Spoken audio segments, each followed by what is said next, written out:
Here's a quick rundown of today's top stories, Thursday, December 12th. Senators grumble as the Senate and the House of Representatives ratify the 2025 national budget. Some senators on Wednesday, December 11th, expressed their sadness over some provisions in the final version of the General Appropriations Bill, which proposes a 6.352 trillion peso national budget for next year. This, even as the upper chamber led by Senate President Francis Escudero approved and ratified the bicameral conference committee report for the 2025 national budget. For one, Senator Juan Miguel Mig Zubiri lamented the decision made by the members of the bicameral committee not to give the Department of Science and Technology an increase in their budget. The ratified version of the 2025 General Appropriations Bill will then be sent to the Malacanang for President Ferdinand Bongbong Marcos Jr.'s signature. A ranking solon tells Vice President Sara Duterte to face NBI hearing and other probes. One Rider Party List Representative Ramon Rodrigo Gutierrez has reiterated the call for Vice President Sara Duterte to participate in the lawful processes connected to the cases filed against her. The Assistant Minority Leader had this to say after the lady official skipped for the second time a National Bureau of Investigation hearing on her alleged death threats against President Marcos, First Lady Liza Araneta Marcos, and Speaker Martin Romualdez. Gutierrez repeats his appeal to the Vice President for her to participate not only to the NBI, but to other agencies who also filed charges against her, as far as rule of law is concerned. The Kanlaon Volcano's gas emissions nearly double in the last 24 hours. The Philippine Institute of Volcanology and Seismology, or PHIVOLCS, has reported a significant surge in sulfur dioxide emissions from the Kanlaon Volcano. In its bulletin on Thursday, December 12th, PHIVOLCS measured 7,019 tons of sulfur dioxide on December 11th, nearly double the 4,121 tons recorded 24 hours earlier. This increase follows the Kanlaon Volcano's explosive eruption on December 9th, which sent ash and pyroclastic density currents across parts of Negros Island. Alert Level 3 remains in effect due to intensified volcanic or magmatic unrest, indicating the potential for further eruptions. Rains will persist across the country due to 3 weather systems, according to PAGASA. The Philippine Atmospheric, Geophysical, and Astronomical Services Administration said there is still no low-pressure area or tropical cyclone being monitored within or near the Philippine area of responsibility as of Thursday, December 12th.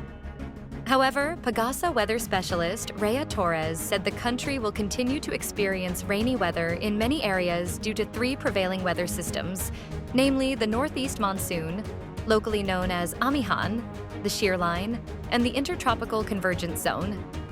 Starting Friday, December 13th, Torres said rainfall is expected to decrease gradually, particularly in the Bicol region, Visayas, and Mindanao.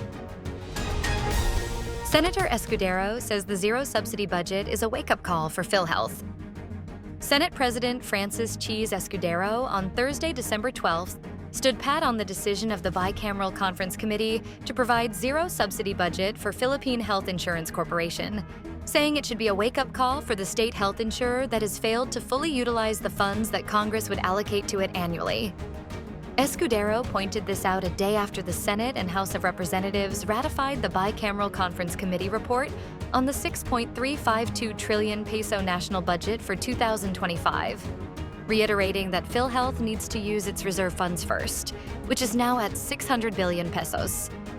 Escudero said during an interview over Radio DZRH that the Department of Finance reduced PhilHealth's excess funds that they were not spending, which was worth 500 billion pesos at that time.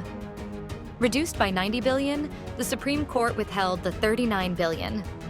Therefore, PhilHealth's fund only decreased by 440 billion.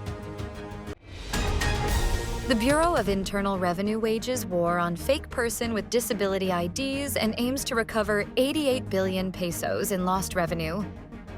The Bureau of Internal Revenue is stepping up its efforts to combat the fraudulent use of fake person with disability identification cards, which resulted in an estimated 88.2 billion pesos in lost tax revenue last year.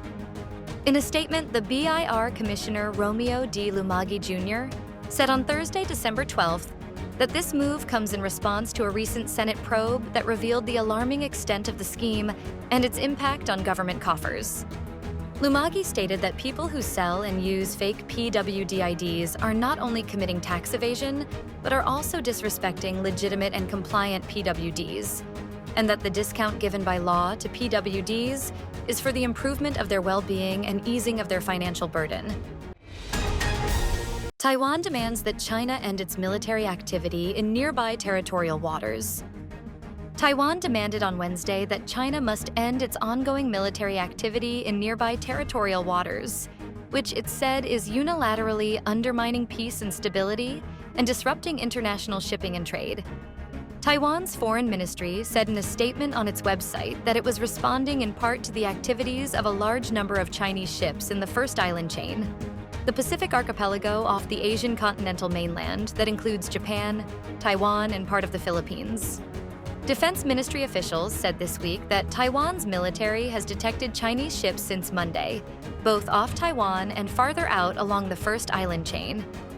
They described the formations as two walls designed to demonstrate that the waters belong to China. Taiwanese media, citing an unnamed national security official, have said that 90 ships, composed of 60 from the Navy and 30 from the Coast Guard, are involved overall. Stay updated with the latest news. Visit our website at www.mb.com.ph or follow us on social media. Thanks for tuning in to the Manila Bulletin Daily Rundown.